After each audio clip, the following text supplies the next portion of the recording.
Hello, and welcome to Grand Dukes of the West, Episode 51, A Terrible Wednesday.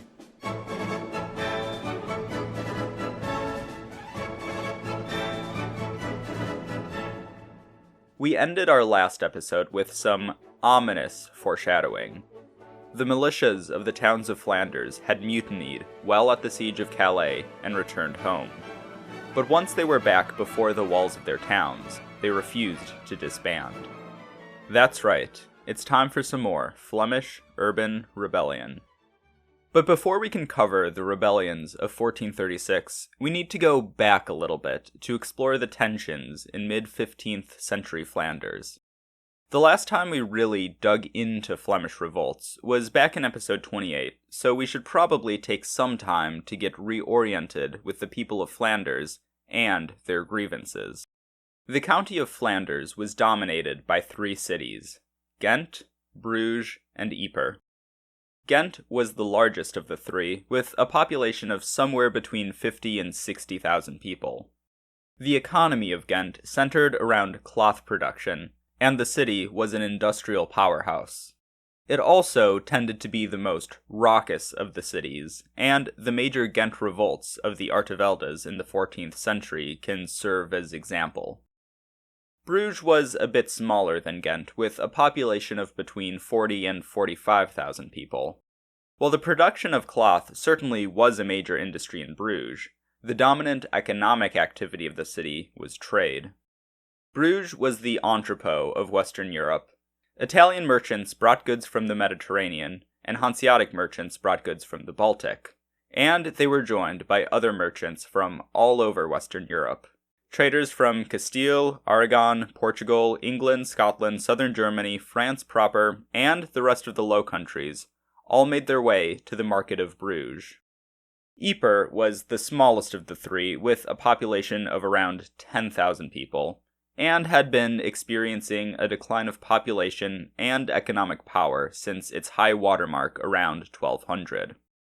By the middle of the 15th century, Ypres had as much in common with the other, smaller cities of Flanders as with its peers, Ghent and Bruges. But it was still a member of Flanders, and thus kept much of its political power. And speaking of, the three members of Flanders were Ghent, Bruges, and Ypres, and representatives from the cities often met to discuss things like trade, the production of cloth, and raising taxes. Over time, the meetings of the three members became more formalized, and became the chief representative assembly of Flanders, overshadowing the estates of the county. The members of Flanders were able to speak for their quarter at these assemblies, and here the term quarter might be a bit misleading, as there were three of them, and each quarter was, well, about a third of the county of Flanders. With all this talk of the three members, I'm sure some of you are scratching your heads thinking, I could have sworn you said 4 members just last episode, and you'd be right. During Philip the Bold's time, the Franc of Bruges began to sit with the 3 members, and so 3 became 4. The Franc of Bruges, or the Castellany of Bruges, was different from the other members of Flanders, as it was primarily a rural region rather than a city, and it had been invited to the meetings of the members in order to provide somewhat of a rural counterweight.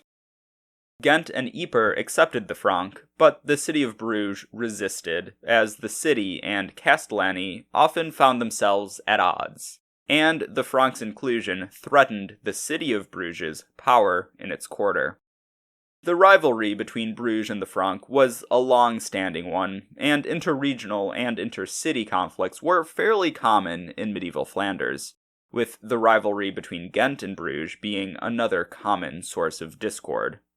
The conflict between Bruges and the Franc is also emblematic of another major strain of strife, the urban-rural divide. In addition to those fault lines, there were also 2 major strains of specifically urban conflict. The first of these strains is termed the Little Tradition of Flemish Revolt, or the class conflict between the workers and the elites within the Flemish cities.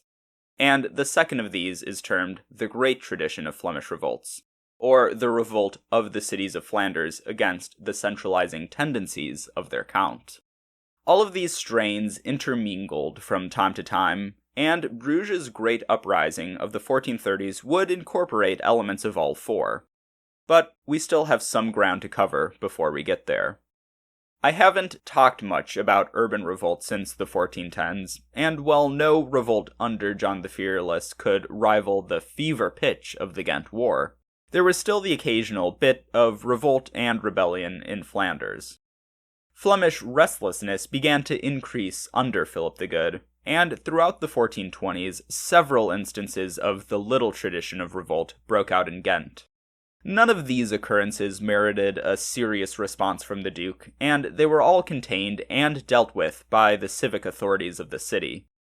However, a more serious uprising occurred in Ghent in 1432, when the workers of the city, led by the weavers, rose up in protest. This revolt was in part a reaction against the declining wool trade, in part a response to Philip's monetary policy, and in part agitation against the rulers of the city. So, this revolt took elements from both the great and little traditions, although it was primarily in the little tradition. While the Comital Council of Flanders, which met at Ghent at the time, was briefly chased out of the city, the leaders of the revolt made it clear that the Duke's men should not be harmed. The same protection did not apply to the city councillors of Ghent, many of whom were rounded up and put to death by the angry citizenry. For their part, the urban elites petitioned for help from the Duke, but it ended up not being needed. After a few days, the violence settled down, and it was time to deal with the fallout. In the aftermath of this revolt, the leaders went to the Comital Council and assured them that the revolt was directed at the greedy and corrupt magistrates of the city, and that the people of Ghent remained loyal to the Duke.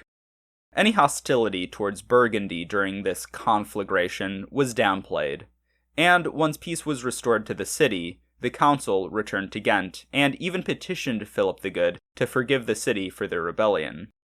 The Duke of Burgundy obliged, and other than having to pay a fine, the people of Ghent were let off the hook. Moreover, Philip the Good listened to the grievances against him which helped to spark the revolt in the first place, and in its aftermath issued a series of currency regulations which stabilized the coinage and promoted economic growth. Part of the reason that Ghent was let off so easily was that although this revolt had some elements of the great tradition in it, the violence was directed inwards towards the elite of Ghent, rather than outwards towards the comital government.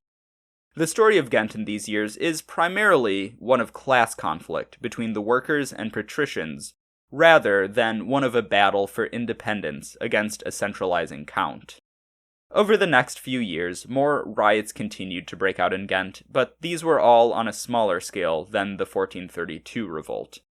For example, Enguerrand de Monstrelet writes of one of the 1433 conflagrations, quote, "On the eve of the Feast of the Ascension, in this year, the commonalty of Ghent rebelled against the Duke's officers and magistrates. But the principal sheriff posted himself with the banner of the Counts of Flanders in the marketplace, well accompanied, before the rebels had time to collect together, who, perceiving that they could not now carry their intentions into effect, fled from the town. Some of them, however, were taken and punished by the magistrates of Ghent." I mention this not because it's especially interesting, but because it is illustrative of how most of the revolts tended to play out. Tensions would rise, disgruntled citizens would commiserate and agglomerate, then either there would be an outbreak of violence followed by a picking up of the pieces, or the local forces of order would be able to get ahead of the situation and settle things.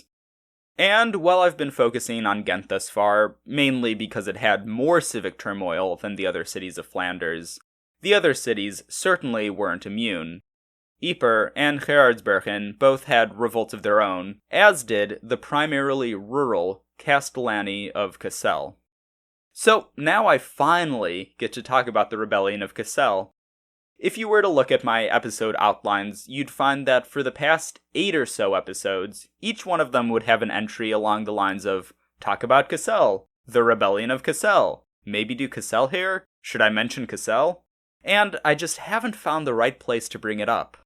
I had all but given up on mentioning the Rebellion of Cassel at all, but now I've got a whole episode dedicated to Flemish uprisings, so here we are. The Rebellion of Cassel is interesting in part because it doesn't really follow the established pattern of Flemish revolt, mainly due to the fact that the Castellany of Cassel was a rural area dotted with a few small towns rather than a city. But the causes of the eruption still do fit neatly within the great tradition of Flemish revolt.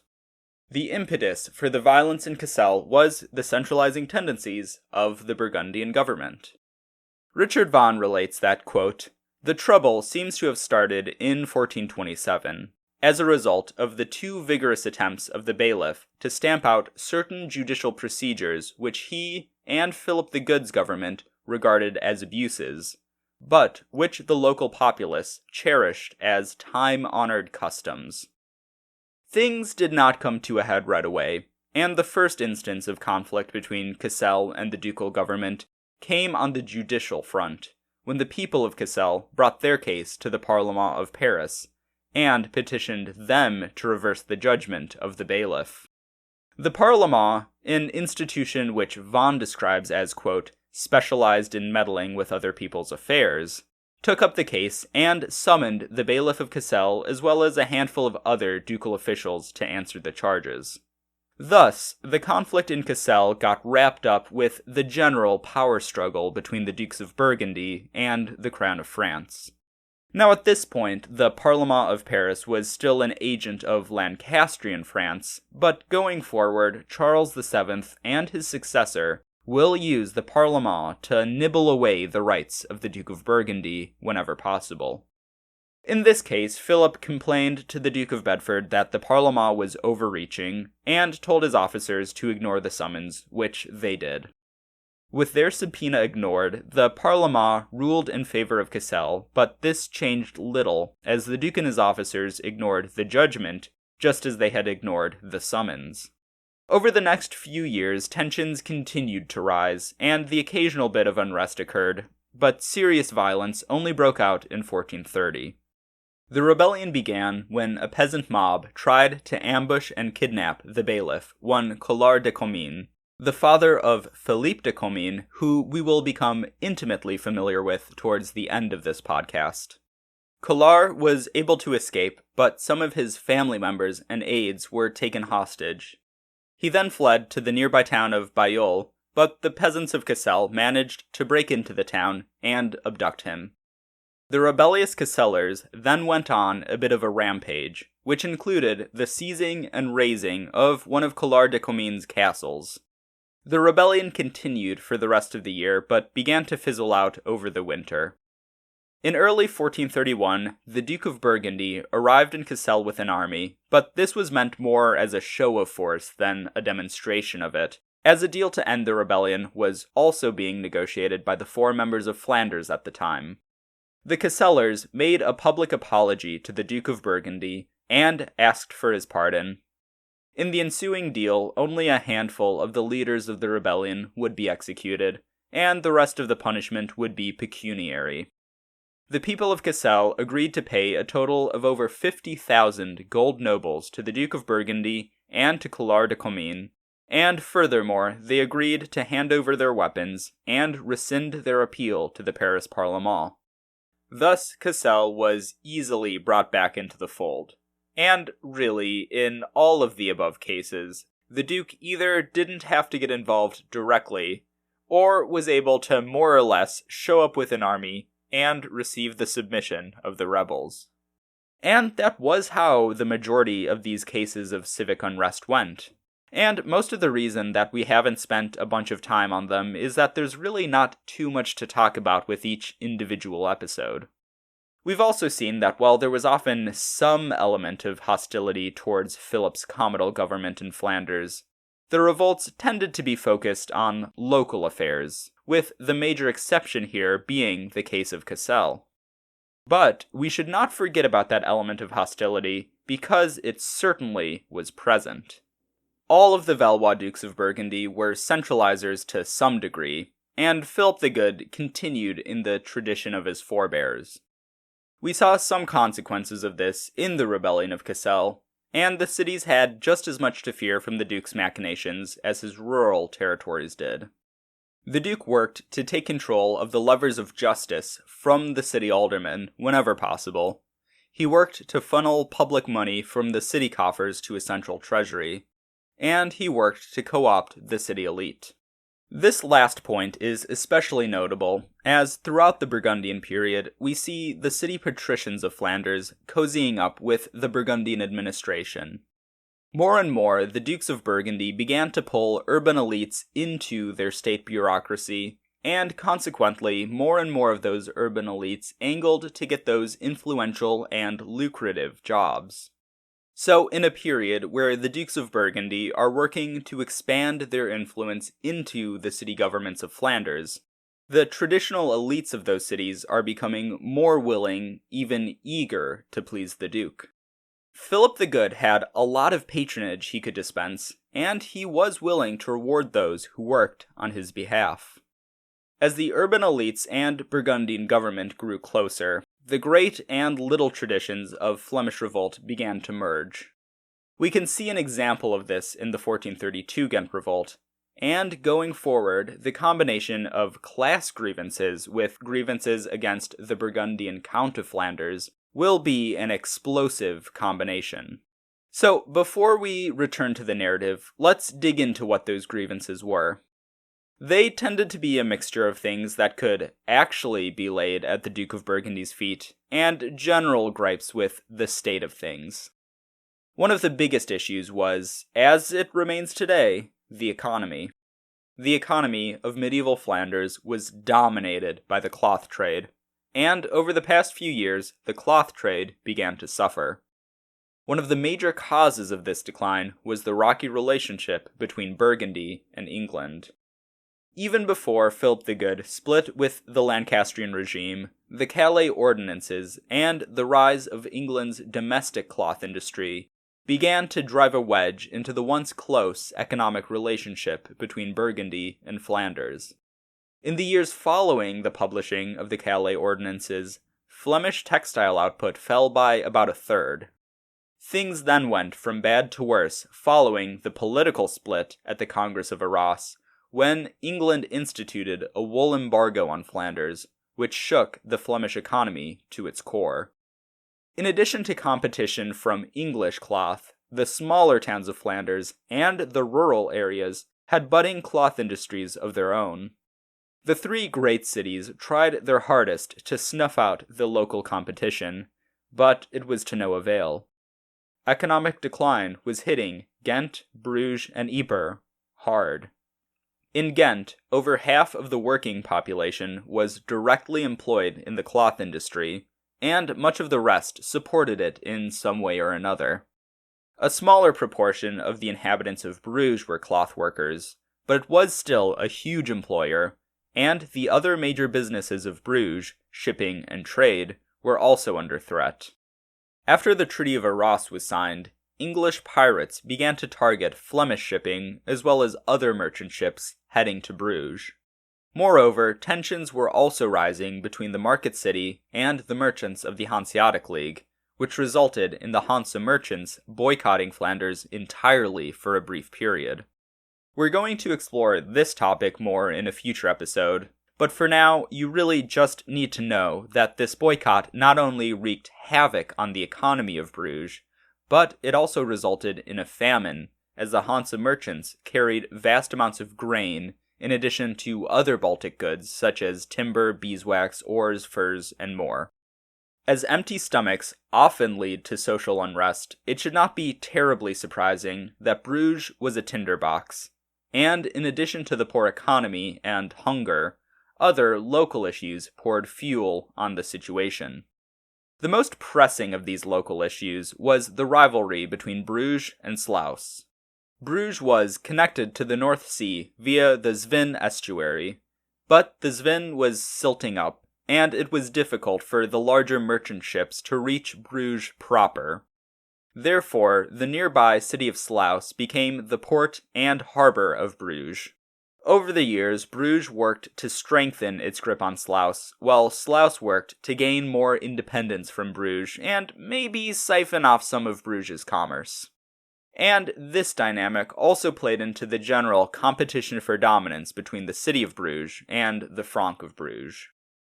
The people of Bruges grew increasingly resentful of the presumptions of Sluis, and repeatedly petitioned the Duke of Burgundy to reiterate and reinforce their privileges and power over the port town. Sometimes Philip was willing to grant these petitions, sometimes he wasn't, but regardless of how much he actually might have favored Sluis over Bruges, if he did at all, the perception that he did was an increasingly common viewpoint and grievance in the city. In part, this attitude was reinforced by a kind of dashing of expectations. Philip the Bold and John the Fearless had both tended to favor Bruges in the city's various disputes with Ghent, Sluis, and the Franc, while Philip the Good did not. Moreover, the weight of Burgundian taxation grew ever heavier, and Bruges tended to feel the bulk of that weight. The Duke of Burgundy was no longer the champion of Bruges as his forefathers had been, and this growing resentment was not helped by a ducal initiative to expand the port at Sluis, which the people of Bruges saw as an attempt to divert trade away from their city. And so, we can now return to 1436, as the militias of Ghent, Bruges, and Ypres returned to their homes, grumbling all the way back. The siege of Calais supplied the Flemish with a whole new host of grievances. They had been hesitant to fight the English in the first place, and now that they had, all the rewards and incentives that they had been promised were nowhere to be found. Their friends and neighbors had died, their pay was too little and too late. They had spent weeks camping in the marshes and the mud around Calais with nothing to show for it, and they had to abandon their city's heavy guns as they retreated. Moreover, the siege had widened the growing breach between England and Flanders, and English retribution, both military and economic, was sure to follow. Worse still, to the Flemings it seemed like the whole enterprise had been tainted by treason. The late arrival of the fleet, treason. The early departure of the fleet, treason. The lack of supplies at the siege, treason.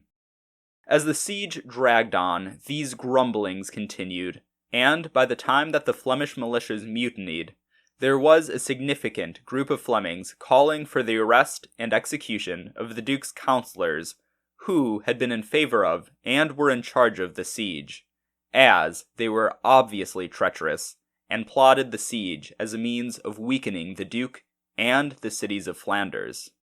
Some of the most radical mutineers saw things differently.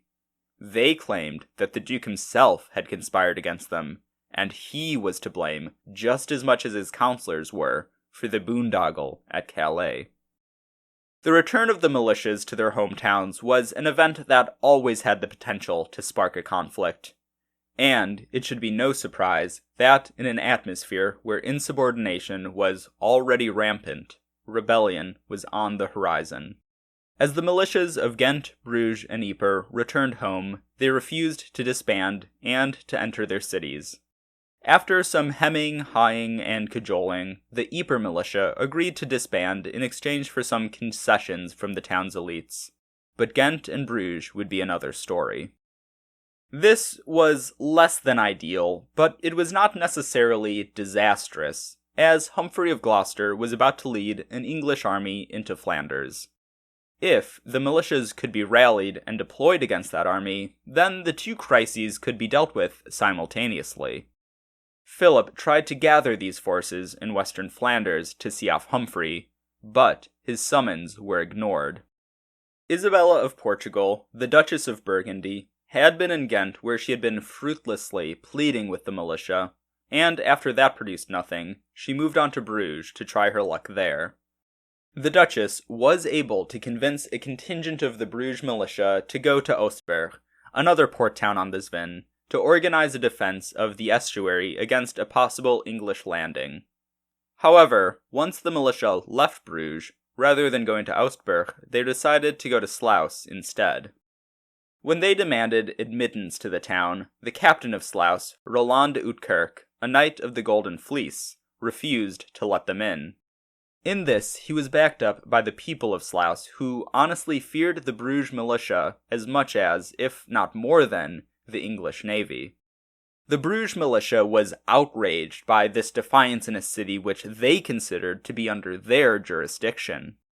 The militia returned to Bruges in a foul mood, but not before they tracked down and murdered Jan van Hoorn, the Admiral of Flanders, who they blamed, above all others, for the failure of the siege of Calais, and who they suspected of accepting English bribes. When the militia arrived before the walls of Bruges, they once more refused to disband and issued a series of demands. They demanded the punishment of Roland de Uitkerk. They demanded reprisals against Sluis. They demanded that all of the towns of the Zwen submit to Bruges. And they demanded that all of the elites of their city, who had allowed Sluis to grow unchecked and who had allowed their privileges to be eroded, be punished. The militiamen also declared a general strike, and the other workers of Bruges soon rallied to the cause. The temperature of the city was rising, and the first violence in Bruges broke out soon after, when the ducal sheriff of the city was murdered, a sign that this confrontation would combine the great and little traditions of Flemish revolt. Isabella decided that she would be best served by leaving the volatile city before things came to a head. But, as she left, she was confronted by the angry militia of Bruges. They demanded to search her baggage train, and there they found the cowering wives of Jan van Hoorn and Roland de Uitkerk. Isabella and the two ladies were subjected to a healthy dose of scorn and insult, but while they were undoubtedly shaken by the event, they were eventually allowed to leave the city. As Isabella was leaving Bruges, her husband was dealing with another revolt in Ghent. The Ghent militia, like the Bruges militia, refused to disband after returning from Calais, and submitted several demands to the rulers of the city and to the Duke of Burgundy. Once the English withdrew from Flanders, Philip made his way to Ghent to try and respond to these demands and pacify the city. With the prospect of redress, the militia agreed to disband. However, shortly after the Duke of Burgundy arrived in Ghent, the workers of the town rose up and the militia reassembled. The people of Ghent overwhelmed and disarmed Philip's guards. He was now an unofficial prisoner in the city. Philip the Good then gave in. He responded to the Ghenter petition likely more favorably than he had initially intended, but he knew that to force the issue would only make things worse. Even if a strong response against Ghent didn't lead to a wider Flemish revolt, it had the potential to disrupt the relatively fragile balance of power in the city. Although Ghent was no stranger to urban unrest in the previous decades, these episodes did not hold a candle to the great Ghent revolts of the 1300s. So even though the Duke of Burgundy was humiliated by the people of Ghent, he figured that he was better served by giving in than striking back, especially because, in this case, the demands of the Ghent militia and workers were really not all that extreme. They had demanded an explanation as to why there had been no real siege of Calais from the sea. They demanded that all of Philip's garrisons in Flanders be manned by Flemish rather than foreign soldiers. They demanded that the Duke make better preparations for the defense of Flanders, and they demanded a whole host of other minor things. Once Philip addressed these issues, he was allowed to leave, whereupon he was immediately greeted by news of what was going on in Bruges. Conveniently, one of the demands of the Ghenters was that the Duke should put an end to the quarrels between Bruges and Sluis, so it was time for him to do just that. The very day that Philip was overwhelmed in Ghent, the rebels of Bruges arrested all of their city leaders. Anyone who had held a magistracy office in the past 30 years was arrested. The Duke of Burgundy then appointed new magistrates to try and get a hold of things, but these men had no real power. Instead, the Great Council, made up of the deans of the guilds, now ruled the city. But while the arrests and riots were the flashiest part of the revolt, the general strike was what was doing the most damage to the elite's interests. The strike halted commercial activity in Bruges, and the longer it went on, the more likely foreign merchants were to look for a new port to do business in. These foreign merchants, eager to resume their trading, acted as mediators between the city elites and the Duke on one side, and the workers on the other. After about a month, the Duke and the rebels came to terms. The negotiated settlement was more a détente than anything else. Philip the Good granted pardons to the rebels and appointed a new sheriff, but that was about it. Tensions were eased, but not released. However, things were calm enough that Philip the Good was able to spend Christmas 1436 in Bruges without incident. Although the 700-strong bodyguard he brought with him indicates that he was not necessarily at ease in the city. It seems that after the settlement was made, the rebellion simply went from hot to cold. Bruges once again took steps to move against Sluis. Roland de Ukerk and several of the patricians of Sluis were officially exiled from Bruges, and the two towns entered into what Jan de Moulin describes as a quasi-guerrilla war. The Duke of Burgundy was unhappy with the prospect of allowing Bruges to remain in the hands of the radicals, and so he made moves of his own to reverse the situation. Philip made contact with the more moderate guild members and the middle class in Bruges, and worked to empower them in the city. Little by little, the radicals lost power in Bruges, and more pro-Burgundian citizens took over. However, the Duke's biggest trump card was his support of Sluis. As the tensions between the towns escalated, Philip gave Sluis permission to blockade the Sven and cut Bruges off from the sea. The tensions in Bruges were rising again, and in the early spring of 1437, conflict returned to the city when the brothers Maurice and Jacob van Varsenare were murdered on suspicion that they were plotting with the Duke to oppress the common people of Bruges. This suspicion had some merit, as Maurice van Varsenare was one of the principal liaisons between the Duke of Burgundy and the elite of Bruges. In the aftermath of the murder of the van Varsenare brothers, many of the elites and foreign merchants of Bruges left the city, and some went to meet with the Duke of Burgundy. Philip considered his options. With conflict on the rise again, and suspicion of pro-Burgundian positions everywhere in Bruges, his previous tactic of influencing the city in a pro-Burgundian direction seemed unlikely to yield results. But he was able to strengthen Sluis's blockade of the Sven, and send some discreet messages to his remaining agents in Bruges to gauge the situation, as he determined his next steps. The combination of blockade and the departure of the merchants ground the economy of Bruges to a halt, but now on Philip's terms rather than on the bourgeois'. After about a month, the rebels were asking for terms, and Philip the Good figured that all that was required to end things favorably for him was a final show of force to cow the people of Bruges and bring the city back in line. Philip was already planning on traveling to Holland, and so he decided to summon a pickard army of around 3,000 men to join him. And hey, Bruges is on the way, more or less. So the Duke of Burgundy sent word to Bruges that he was on his way. His army would pass through the nearby town of Malle, but the Duke would go stay in Bruges for a few days with a sizable bodyguard to assure his safety. There are two versions of what happens next on the terrible Wednesday of Pentecost, which I'll term the Burgundian version and the Flemish version. According to the Flemish version, as the Duke of Burgundy and his pickard army approached Bruges, some city officials went out to parley with the Duke, as other officials prepared for his arrival. As the Duke and his guard marched into the city, a detachment peeled off and forced the gates open to allow the whole pickard army into Bruges, rather than just the Duke's bodyguard.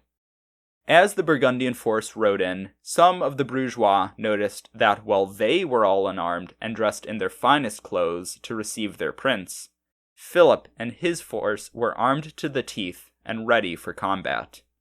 After a minor scuffle at the gate, the men of Bruges were able to regain control of the gate and shut it.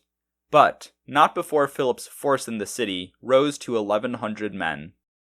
At this point, Philip was a good deal ahead of the gate, and so did not realize that he was now shut in the city, and only at 1/3 strength. The Duke of Burgundy sent one of his knights and some soldiers to ride ahead and scout out the Friday market of Bruges. These men saw that there was no force arranged against them, and one of them exclaimed, "We can go straight back to my Lord of Burgundy. The marketplace is his, and Bruges is won. We'll kill these rebel bourgeois." Once these men returned to the Duke of Burgundy, Philip decided that he should go on to the Friday market. By now, it was beginning to fill up with the citizens of Bruges. Nevertheless, the Burgundians fought their way in, killing a number of unarmed civilians along the way. A shout came from the Burgundian army, "Kill them all, the city is won." This cry, and the sight of their fellow citizens being killed, jolted the bourgeois into action. They ran to their homes, grabbed their weapons, and began to fight back. The men of Bruges, now armed, assembled in the Friday market, and prepared to face down the avenging Duke of Burgundy and his cruel Pickard army. The Friday market soon became the site of a vicious battle, and although the Burgundians had the advantage at first, the overwhelming number of bourgeois turned the tide, and before long, the Burgundian army realized that they had to flee, or they would be destroyed. In the ensuing chaos, a number of men were killed, including Knight of the Golden Fleece, Jean de Villiers de l'Isle Adam. As the Burgundian army fought their way out of the Friday market, they found the gates of Bruges still shut. Luckily for them, they found a pro-Burgundian citizen of Bruges who grabbed a hammer and chisel and broke open the lock on the gate. The Burgundians fled the city, but not all of the Pickard soldiers and Burgundian officers managed to escape. And over the next few days, the bourgeois rounded up any foreigner they could find. Several prisoners were killed, including the official who opened the gate and allowed Philip and his army to escape the city. And in the aftermath of the terrible Wednesday, the radicals gained control of Bruges once again. Now, onto the Burgundian version of events. And while there are a few different sources which relay the Burgundian version, rather than summing those up, I'd like to read out Philip's official account of the terrible Wednesday of Pentecost, which he distributed in the days following the commotion. Quote, "On Wednesday last we arrived at our village of Roeselare, en route for Holland and Zeeland, where we met with some notable persons, both lay and ecclesiastic, from the authorities of Bruges, who told us that we could have entry to and submission of our town, as we had requested, and who assured us that the aforesaid town would remain in peace and good order under us and our rule. So we left Roeselare for Bruges, with a certain number of men-at-arms and archers, who were to accompany us to Holland and Zeeland. It is true that the ecclesiastics, magistrates, and other burgesses of Bruges came out in procession some distance to meet us, in order, as it seemed, to do us honor and reverence. Yet, as we arrived at the gate, we noticed that it was manned and guarded by the bourgeois. After they had held us up for 3 or 4 hours in front of the gate, we rode in and found everyone in arms, ready to oppose and rebel against us and our companions, with cannons and guns and other weapons of war all prepared. Very soon after we entered, they closed the Barbican gate and raised the drawbridge, shutting out the greater part of our people without our realizing it, for we had already gone quite some distance into the town on our way to our own palace. When we discovered that the gate had been shut and tried to return towards it in order to make our way out of the town, we were attacked on all sides by people intent on murdering us and our company, a fact which shows that all this had been treacherously planned long beforehand. Among our people who were there murdered was one particularly sad loss, our well-loved and loyal knight, councillor, chamberlain, and brother of our order, the Lord of l'Isle Adam.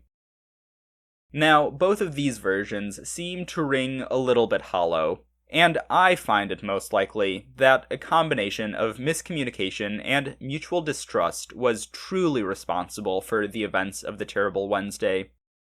I do think that the Flemish version is the more likely one for how things started, i.e. that Philip was invited into the city with a guard, but he sent his men to force the gate open. But that doesn't necessarily imply that the Duke was planning a massacre, as if we're assuming that the Duke's intention was a show of force, a few hundred men would not really get the point across. But it still makes sense that the people of Bruges would have tried to force the gates shut, as they were unsure of Philip's intentions.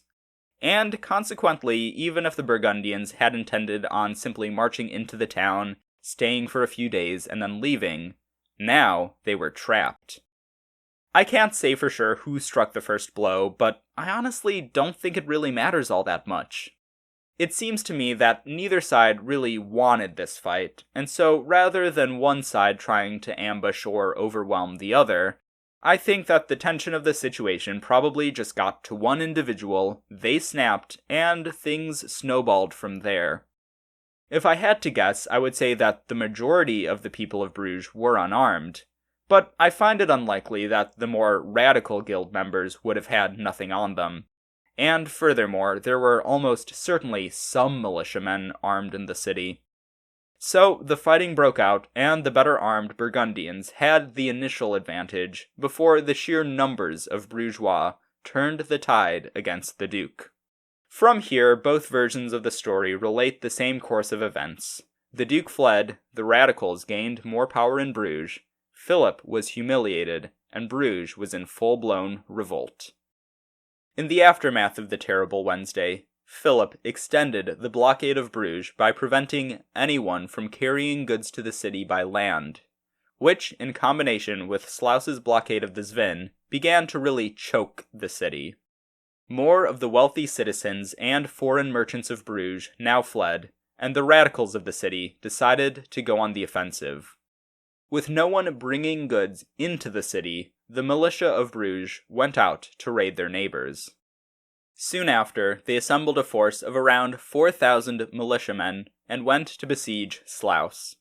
Here, the Duke of Burgundy and the newly minted Admiral of Flanders, Simon de Lalaing, oversaw the defense of the port town. The siege lasted for a little over 3 weeks, but the militia of Bruges could not break in or starve out their rival.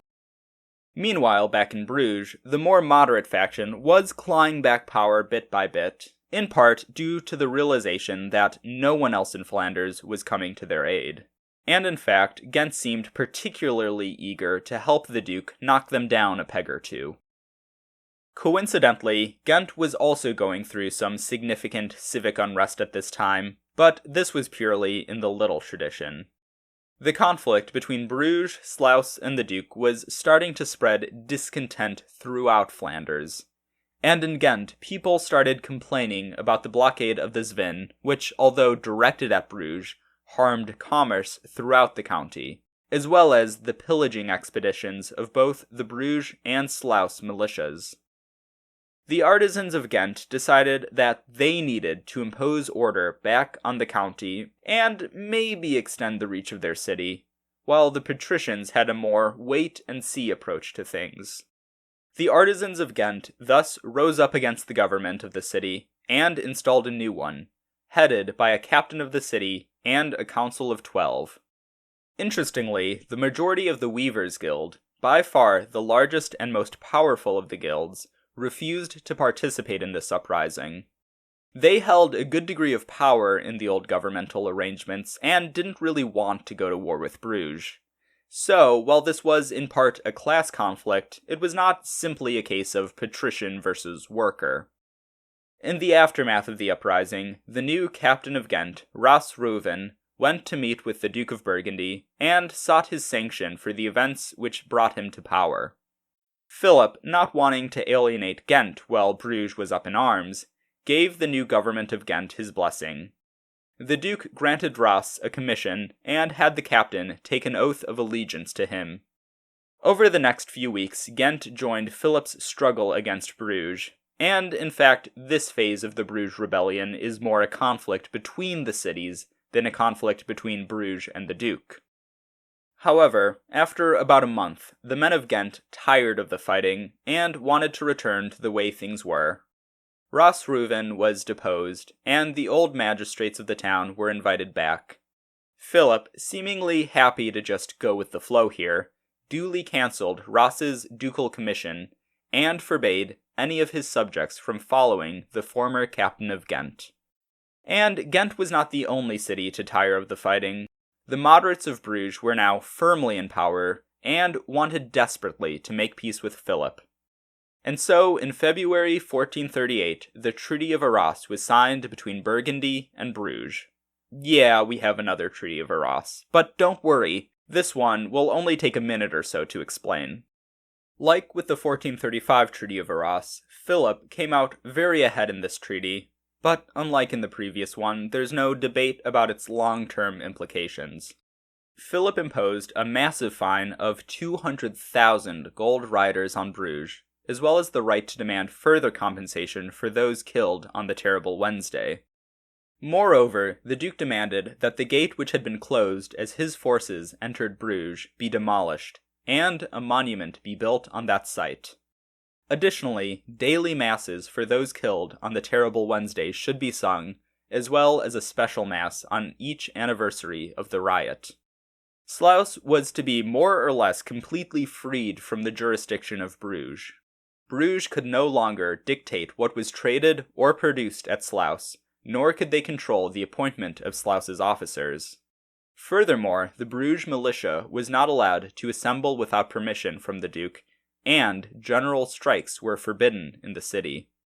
As for bloody retribution, Bruges as a whole was spared, but 40 of the ringleaders of the revolt were slated for execution, although in the end all but 10 were pardoned.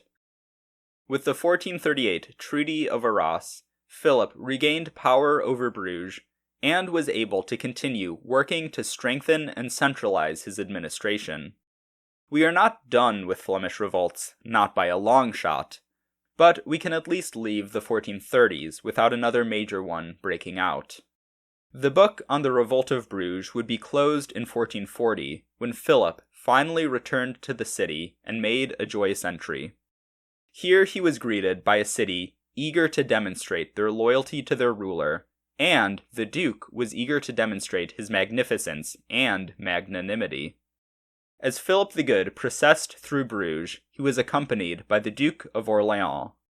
The two great French dukes had officially squashed the bloody and brutal conflict started by their fathers, and were now friends and brothers. To see how we got here, we need to once more go back to France and explore Philip's relationship with the court of Charles VII and his attempts to end the 100 Years' War.